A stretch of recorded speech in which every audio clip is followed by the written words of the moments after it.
తెరాస కార్యాలయంలో ముఖ్యమంత్రి కేసీఆర్ మాట్లాడుతున్నారు. ఇప్పుడు చూద్దాం. సంవత్సరంలో చూస్తే లెక్కలు తెలిస్తే అని చెప్పి కూడా ఒక నిర్ణయంగా ఉన్నాం. అవసరమైతే వచ్చే ఆర్థిక సంవత్సరం నుంచి కులం లేకుండా మతం లేకుండా బీపీఎల్ రేషన్ కార్డు ఉండే వాళ్ళందరూ కూడా దాన్ని వర్తింపజేయాలని చెప్పి అప్పుడు ఆల్మోస్ట్ బీసీలందరూ కూడా వర్తించే అవకాశం బీపీఎల్ రేషన్ కార్డు ఉండే వాళ్ళందరూ కూడా దాన్ని వర్తింపజేయాలని చెప్పి అప్పుడు ఆల్మోస్ట్ బీసీలందరూ కూడా వర్తించే అవకాశం ఉంటుందని చెప్పి ఆ నిర్ణయం కూడా తీసుకోబోతా ఉన్నాం. ఇట్లా అనేక కార్యక్రమాలు, సంక్షేమ కార్యక్రమాలు ప్రజలకు అందించినాం. వాళ్ళ అనుభవంలో ఉన్నాయి. ఇండ్లు కట్టిస్తే ఇంతకుముందు ఒక డబ్బాలాగా ఒక రూమ్ కట్టించి చాలా భయంకరంగా ఉంటాయి ఇండ్లు. అవి అలా ఉంటే తెలుస్తుంది ఆ బాధ. ఇదే ఇల్లు, ఇదే స్వర్గం, ఇదే కైలాసం అని చెప్పినారు. నేను ఎలక్షన్ మేనిఫెస్టోలోనే చెప్పినాం, ఇండ్లు కడతాం, స్లోగా కట్టినా సరే తక్కువ కట్టినా సరే ఖచ్చితంగా డబుల్ బెడ్రూమ్ ఇండ్లే కట్టిస్తామని చెప్పినాం. ఈరోజు ఈ సంవత్సరం 60,000 తీసుకుంటా ఉన్నాం. రాబోయే రోజులలో ఆ సంఖ్యను సంవత్సరానికి బాగా పెంచుకుంటూ పోతాం. ఎందుకంటే ఒక రూమ్లో ఉండానంటే ఆ బాధలు అనుభవిస్తేనే అర్థమవుతుంది. ఆ ఇంట్లో ఉండే ఆడబిడ్డలు స్నానం చేస్తే బట్టలు ఎక్కడ మార్చుకోవాలా, ఎవడైనా బంధువు వస్తే ఎక్కడ పండుకోవాలా, ఈ రకంగా ఒక రూమ్ ఇల్లు అనేది ఒక నరకంలాగా ఉంటుంది. పేద ప్రజలు కూడా ఖచ్చితంగా ఆత్మ గౌరవంతో గొప్పగా బతకాలి. ఒకసారి ఇల్లు మంజూరైతే 2 తరాల కోసం ఆ ఇంటికి ఇల్లు బాధ, మాకు ఇల్లు లేదు అనే టెన్షన్ తీరిపోవాలని ఒక మంచి ఉద్దేశంతో మనం ఈరోజు 5,04,000 రూపాయలు గ్రామీణ ప్రాంతాలలో, పట్టణ ప్రాంతం అయితే 5,30,000 పెట్టి ఇండ్లు కడతా ఉన్నాం. అంటే కాంగ్రెస్ గవర్నమెంట్లో, టీడీపీ గవర్నమెంట్లో ఇచ్చిన దానికి చూస్తే ఇవాళ మనం కట్టే ఒక్క ఇల్లు 7 ఇండ్లతో సమానం. మనం కట్టేటి 60,000 ఇండ్లు అంటే 7,642 అంటే 4,200 ఇండ్లకు సమానం. 4,20,000 ఇండ్లకు సమానం. అంటే మనం తక్కువ కట్టినా సరే ఖచ్చితంగా మంచి కట్టాలి, పేదలకు నిజంగా లాభం జరగాలనే ఉద్దేశంతో ముందుకు పోతా ఉన్నాం. ఇట్లా అనేక కార్యక్రమాలు గత ప్రభుత్వాల చరిత్రలో కనీసం ఊహకు కూడా రానటువంటి, ఆలోచన కూడా చేయనటువంటి మార్కెట్ కమిటీలలో రిజర్వేషన్లు మనం ఎలక్షన్ మేనిఫెస్టోలో చెప్పలే. ఎవరి డిమాండ్ కూడా మనం చేయలే. అన్ని వర్గాలకు అక్కడ ప్రాతినిధ్యం ఉండాలని చెప్పి మార్కెట్ కమిటీలలో ఖచ్చితంగా ఇలా రిజర్వేషన్ తెచ్చినాం. ఏ ఒక్క కులం వాళ్ళు, యొక్క మతం వాళ్ళు ఉండడం కాకుండా అందరూ అన్ని చోట్ల ఉంటేనే కడుపు నిన్నట్టుగా ఉంటుంది, సమాజం కూడా నిండు కనబడుతున్న ఉద్దేశంతో రిజర్వేషన్లు తెచ్చుకున్నాం. ఇలా చాలామంది ఎస్టీలకు, ఎస్సీలకు, బీసీలకు మార్కెట్ కమిటీ చైర్మన్లు అయ్యేటువంటి అవకాశం దీనివల్ల కలిగింది. ఇవి ఎవరు డిమాండ్ చేయకపోయినా మనంతరం మనమే ఆలోచించుకొని చేస్తూ ముందుకు పోతా ఉన్నాం. గతంలో చెప్పినటువంటి లంబాడి తండాలు గ్రామ పంచాయతీలు చేయడానికి ఆల్రెడీ క్యాబినెట్ నిర్ణయం చేసి ప్రభుత్వ ఆదేశాలు ఇచ్చినాం. వచ్చే పంచాయతీరాజ్ ఎన్నికలు 100% తండాలన్నీ గ్రామ పంచాయతీలుగా ఎలక్షన్ జరుగుతాయని చెప్పి ఈ సందర్భంగా మనం చేస్తూ ఉన్నాం. ఇట్లా రంజాన్ పండుగ జరిపినాం. చరిత్రలో ఎప్పుడు జరపలే.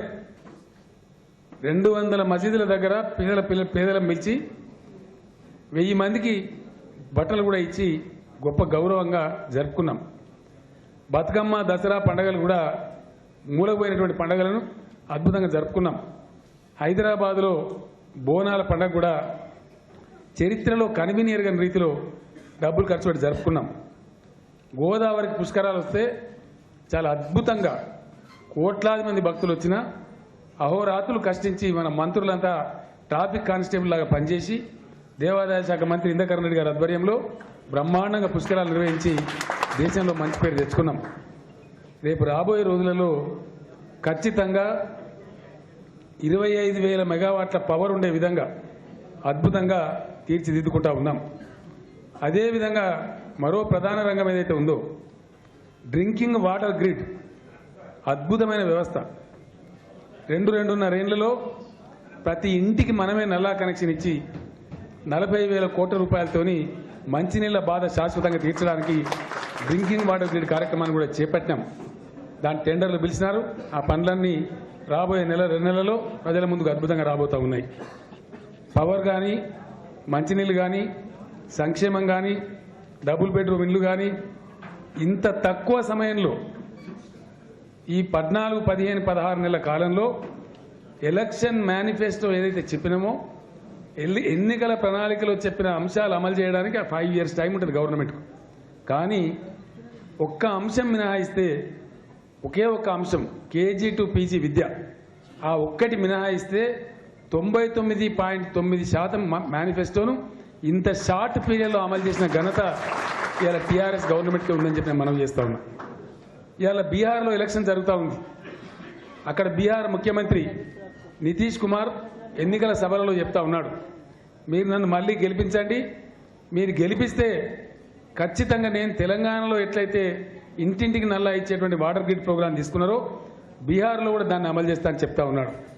ఉత్తరప్రదేశ్ ముఖ్యమంత్రి మన మంత్రిని పిలిపించుకొని మీరు ఎట్లా అమలు చేస్తున్నారు వాటర్ గ్రిడ్, దయచేసి మాకు చెప్పండి అని కంప్యూటర్ ప్రజెంటేషన్ ఇప్పించుకొని ఇంకో 15-20 రోజుల తర్వాత ఆయన ఇక్కడికి రాబోతా ఉన్నాడు.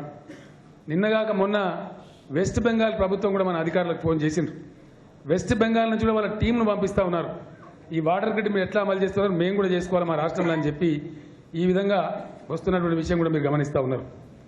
ఇట్లా మనం చేసే పనులు CNN IBN అనే ఛానల్ తెలంగాణ నంబర్ 1 రాష్ట్రంగా అవార్డు ప్రకటించింది. ఇండియా టుడే అనేటువంటి పత్రిక తెలంగాణ రాష్ట్రానికి 6వ తారీఖు నాడు ఈ నెల ఢిల్లీలో అవార్డు ఇవ్వబోతా ఉన్నది. అంటే 16 నెలల సమయంలోనే ఒక 7-8 నెలలు IAS IPS అధికారులు అలాట్ కాకపోయినా లేకపోయినా చిత్తశుద్ధితోని ప్రజల ఎడల పేదల ఎడల ఇన్ని పనులు మనం చేసినాం. వీటన్నిటిని మించి గతంలో పెట్టిన ప్రాజెక్టులు చెప్తే చాలా గందరగోళంగా ఉన్నాయి. కాంట్రాక్టర్లకు అప్పుడే కాగ్ వాళ్ళు కూడా comptroller and auditor general of India వాళ్ళు విమర్శ కూడా చేసినారా ఆ రోజున్న ప్రభుత్వం మీద. ఎగ్జాక్ట్గా కాగ్ ఏదైతే విమర్శ చేసిందో అదే విధంగా కాంట్రాక్టర్లకు దోచిపెట్టే విధంగా తెలంగాణ పొలాలలోకి నీళ్లు రాకుండా ఉండే విధంగా నీళ్లు కడుపు నుండా మనకి ఇచ్చే ఉద్దేశంతో కాకుండా ఇరిగేషన్ ప్రాజెక్టులన్నీ అడ్డగోలు కట్టినారు. ఇలా దేవాదుల స్కీమ్ ఉంది, దాన్ని నేను చూపిస్తూ ఉంటే స్క్రీన్ మీద ఇంట్లో కంప్యూటర్లో చూపిస్తూ ఉంటే చూసిన వాళ్ళు ఆశ్చర్యపడతా ఉన్నారు. 7,500 కోట్ల రూపాయలు ఖర్చు అయినాయి. ఎక్కడనైతే అది నీళ్లు తీసుకోవాలో గోదావరి నదిలో 170 రోజులు తీసుకోవాలి. వాస్తవానికి 60-70 రోజులు కూడా ఆ స్కీమ్ నీళ్ళు తీసుకునే పరిస్థితి లేదు. నదిలో ఒక చిన్న ఆనికట్టు కూడా, ఒక బరాజ్ కూడా కట్టలేదు. అంటే ఆ తెలంగాణ ప్రాజెక్టులు ఎంత దారుణంగా ఎంత నీళ్లు రాకుండా కట్టిందంటే అవన్నీ కూడా ఉన్నాయి. వాటన్నిటి రీడిజైనింగ్ కూడా కంప్లీట్ అయిపోయింది. ఖచ్చితంగా మనకు కృష్ణా గోదావరిలో ఎంతైతే కేటాయింపు ఉందో ప్రతి నియోజకవర్గానికి 1,00,000 ఎకరాలకు కనీసం నీళ్ళు వచ్చే విధంగా డిజైనింగ్ అంతా కంప్లీట్ అయింది. ఇటు కాళేశ్వరం ఎత్తిపోతల పథకం కానీ, ఇటు పాలమూరు ఎత్తిపోతల పథకం కానీ, తెలంగాణకు అన్నం పెట్టేటువంటి ఈ 2 కార్యక్రమాలకు శ్రీకారం చుట్టినాం. త్వరలోపలనే ప్రజల ముందు కూడా తెలంగాణ ఇరిగేషన్ పాలసీని నేను ప్రజల ముందులో ప్రజాకోర్టులో ఉంచబోతున్నాను. వరంగల్ జిల్లా నంబర్ 1 బెనిఫిట్ అయ్యే జిల్లా మీ జిల్లా అని చెప్పి నేను మనవి చేస్తా ఉన్నాను. ఎందుకంటే మిడ్ మానేర్ పనులు శరవేగంగా జరుగుతూ ఉన్నాయి. మీ దగ్గర SRSP స్టేజ్ 2 పేరు మీద కాలువలన్నీ తవ్వి ఉన్నాయి. ఒక మీ జిల్లానే కాదు, నల్గొండ జిల్లా, ఖమ్మం జిల్లా వరకు కూడా ఆ కాలువలు తవ్వి ఉన్నాయి. 20 ఏళ్ళైన కాలువలు తవ్వి కానీ నీళ్ళు రాలే. ఎప్పుడో కానీ ముఖ్యమంత్రి వచ్చి నీళ్లు విడుదల చేస్తాను చేస్తే ముఖ్యమంత్రి ఉన్నప్పుడు నీళ్ళు వచ్చినాయి, ముఖ్యమంత్రి హైదరాబాద్ రాగానే బంద్ అయినాయి. అటువంటి ప్రాజెక్టులు కట్టినారు. ఇప్పుడు ఆ పద్ధతిలో కాకుండా కడుపు నిండా మీకు నీళ్లు రావడానికి LMD కింద ఉన్నటువంటి కాలువ ఏదైతే ఉందో 8,500 క్యూసెక్కుల సామర్థ్యం దానికి ఉంది. కానీ ఇలా 3,000 క్యూసెక్కులు కూడా పోయే పరిస్థితి లేదు. అర్జెంటుగా దాన్ని రిపేర్ చేయమని వచ్చే జూన్ నాటికే ఒకవేళ ఎల్లంపల్లి సర్ప్లస్ అయితే మిడ్ మానర్ నింపుకొని వరంగల్ పొలాలు బారించుకుందామన్న ఉద్దేశంతో దానికి 130 కోట్లు కూడా ఈ మధ్యన శాంక్షన్ చేయడం జరిగింది. ఆ పనులు శరవేగంగా జరుగుతూ ఉన్నాయి. జూన్ లోపల కాలువ సామర్థ్యం పూర్తిగా పెరిగిపోతుంది. ఒకసారి కాళేశ్వరం సిచ్చాన్ అయిందంటే నంబర్ 1 బెనిఫిట్ అయ్యే జిల్లా వరంగల్ జిల్లా అని చెప్పి నేను మనవి చేస్తా ఉన్నాను. అద్భుతంగా మీకు నీళ్ళు వచ్చేటువంటి అవకాశం ఉంది.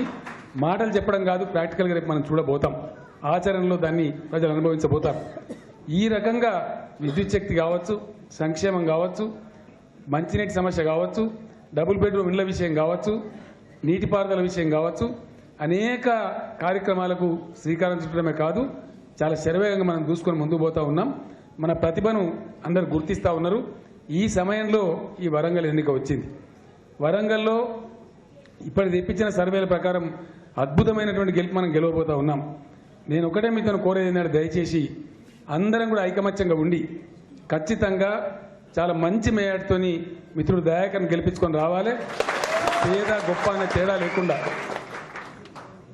ఆయన పేదన గొప్ప అనే తేడా లేకుండా ఎన్నికలకయ్యే మనం పెద్దగా డబ్బులు ఖర్చు పెట్టే పార్టీ కాదు, మీకు తెలుసు. ఎన్నికలకయ్యే కొద్దిపాటి ఖర్చును కూడా పార్టీయే భరిస్తుంది, మీరు దయాకరణ సతాయించద్దని చెప్పి కూడా నేను మనవి చేస్తూ ఉన్నాను. ఆయన గొప్పగా డబ్బులున్నవాడు కాదు, ఆయన పార్టీకి ఆయన బతికేవాడు. కేవలం పార్టీ సాయంతోనే ఈరోజు ఎలక్షన్ నెట్టుకొని రావాలి. తప్పకుండా పార్టీ ఇచ్చే ఆర్థిక వనరులతోనే ఆయన ఎలక్షన్ కూడా గెలుచుకొని వస్తాడు. బహుశా చెక్ రెడీ ఉంటే ఈరోజు ఇచ్చి కూడా పంపిస్తాను, నేను బీ ఫారం చెక్ కూడా ఇచ్చే పంపిస్తాను. ఆ రకంగా ఐకమత్యంతో నుండి వాస్తవాలను ప్రజలకు చెప్పి మనం ముందుకు పోయి చేసుకొని రావాలి. ఎన్నికల్లో అద్భుతమైన విజయం సాధించి రావాలని చెప్పి మీ అందరినీ కూడా పేరు పేరున కోరుతూ సోదరుడు దయాకర్ను మరొకసారి హృదయపూర్వకంగా అభినందనలు తెలియజేస్తూ అడ్వాన్స్ కంగ్రాచులేషన్స్ కూడా చెప్తూ నేను సెలవు తీసుకుంటా ఉన్నాను. జై తెలంగాణ.